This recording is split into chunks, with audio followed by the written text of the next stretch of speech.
یہ آیت کریمہ اپنے دامن میں اتنی روشنی اور اتنی جامعیت کے ساتھ دین کا خلاصہ ہمارے سامنے رکھتی ہے کہ ہماری روحیں وجد کرنے لگ جاتی ہیں۔ تو ارشاد فرمایا، بے شک اللہ حکم دیتا ہے عدل کا، احسان کا اور قرابت داروں کے ساتھ حسن سلوک کا، اور منع کرتا ہے بے حیائی سے، منکرات سے اور سرکشی اور تمرد سے۔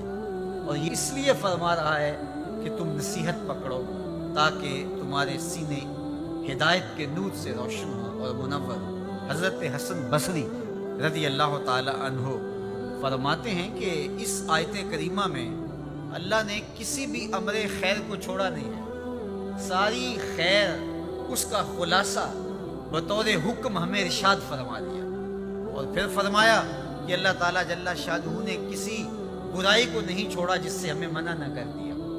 ابن عاشور نے لکھا ہے کہ جتنے بھی مفاسد ہیں، جتنے بھی گناہ ہیں، ان گناہ کی جڑ یہ تین چیزیں: بے حیائی، منکر اور باغی۔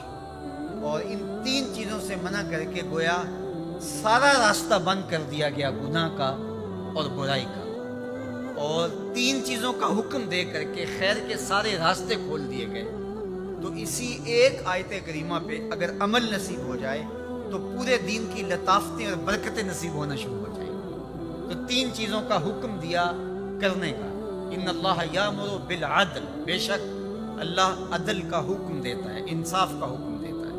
اگر تم نجات پانا چاہتے ہو تو غصے کے اندر بھی اور سرشاری کے اندر بھی تمہیں عدل سے، انصاف سے کام لینا پڑے گا۔ تو ہمارا دین ہمیں عدل سکھاتا ہے، اور قیامت کے دن 7 اشخاص جن کو اللہ اپنے عرش کا ٹھنڈا سایہ عطا فرمائے گا، ان میں سے پہلا شخص حضور نے ارشاد فرمایا امام عادل، وہ شخص جو عدل و انصاف کرتا ہے، وہ امام، وہ حاکم جو عدل سے امور سلطنت نبھاتا ہے، کل قیامت کا دن ہوگا، کوئی سایہ نہیں ہوگا، اللہ اسے اپنے عرش کا ٹھنڈا سایہ نصیب فرمائے۔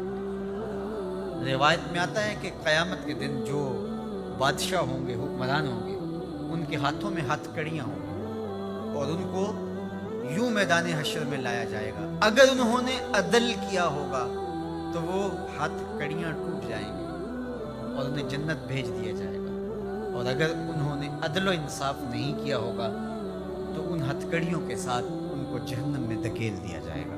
ہمیں عدل کرنے کی تلقین کی گئی۔ ملکوں کے اندر طمانینت، سکون اور قرار عدل کے ذریعے سے آتا ہے۔ ایک عربی کا مقولہ ہے، الملک یدوم بالکفر ولا یدوم بالظلم۔ ملک کفر کے ساتھ تو قائم رہ سکتے ہیں لیکن ظلم کے ساتھ قائم نہیں رہ سکتے۔ علماء نے عدل کے حوالے سے یہ بات بھی لکھی ہے کہ اس کا مطلب اللہ نے ہمارے اوپر جو بھی فریضہ عائد کیا ہے اس کو پورا کرنا، یہ عدل کہلاتا ہے۔ لوگوں کی امانات کو ادا کرنا، یہ عدل کہلاتا ہے۔ ظلم کو ترک کرنا اور انصاف کا بول بالا، یہ عدل کہلاتا ہے۔ اس عدل سے مراد صاحب حق کو حق دینا ہے، جس کا جو حق ہے اس کو دینا، یہ عدل کہلاتا ہے۔ اللہ جو ہمیں عدل کا حکم دیتا ہے، اس کا مطلب ہے ہمارے ذمے جس کا حق ہے، ہمارے باپ کا ہے، ہماری اولاد کا ہے، ہماری ازواج کا ہے، ہمارے اہل خانہ کا ہے، ہمارے ہمسایوں کا ہے، دوستوں کا ہے، جس کا بھی حق ہمارے ذمے ہے، بلکہ فرمایا کہ تیرے نفس کا تیرے اوپر حق ہے۔